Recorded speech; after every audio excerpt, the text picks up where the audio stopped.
Well, what a year for the housing market, right? 2021 saw massive price increases, heated competition, that's probably an understatement, and more first-time home buyers actually getting squeezed out. Yeah, so is there any hope for Utahns looking to buy in 2022? Daniel Woodruff joining us with a look back and a look ahead as well. Daniel?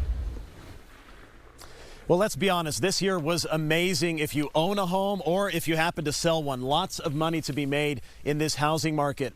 But for many other people, this year was discouraging and frustrating as they tried to get into the market. And this is just part of the growing pains that our state has seen as Utah's housing supply struggles to keep up with the intense demand. We've talked a lot about Utah's housing market this year, and we've met a lot of people. We really do need a house. Yes. Our kids hope and pray every day that we can find a house.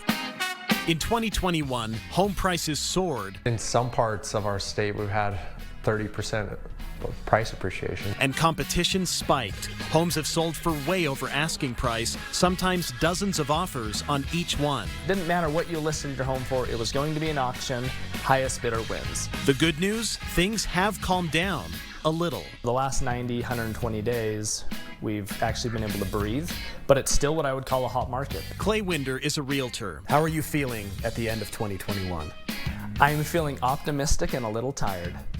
It's been a year. It's been quite a year. The year has been emotional on everybody. In the housing sector specifically, it's been exhausting. Take this sobering statistic. According to the Kempsey Gardner Policy Institute, for the first time, more Utahns now cannot afford the median priced home than those who can. More renters are getting priced out of the market each year. Dayon Eskich studies the housing market at the Gardner Policy Institute. He describes this year in one word. Historic in both price acceleration and activity, and the chaos really that was a part of the housing market. That chaos has impacted more than just buyers and sellers. Builders struggled with labor and material shortages, slowing down their production and raising prices. Some builders even canceled contracts unless buyers agreed to pay more. So where does the market go from here? We keep talking about housing crash, housing crash, housing crash.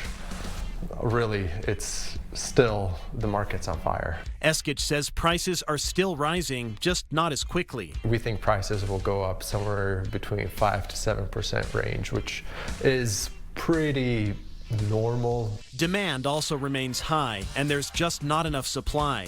But with less competition now than earlier, Winder hopes buyers will stay positive in 2022. And there are still fantastic loan programs and even some government programs that are really encouraging and incentivizing renters to get into home ownership. Even with that, he's realistic about this market that keeps chugging. It is still a seller's market over a buyer's market. Still hot. Maybe not still hot, scalding. Not just habanero hot. We're back down to chili sauce hot. Chili sauce hot. Well, the median home price in the state is hot, $467,500. That's 24% higher than it was a year ago. For a single family home in Utah, $515,000. So that's where we are now. Time will tell how the next year plays out. We will be there, of course, to cover every step of this housing market and Utah's growing pains. Reporting live, Daniel Woodruff, KUTV 2 News.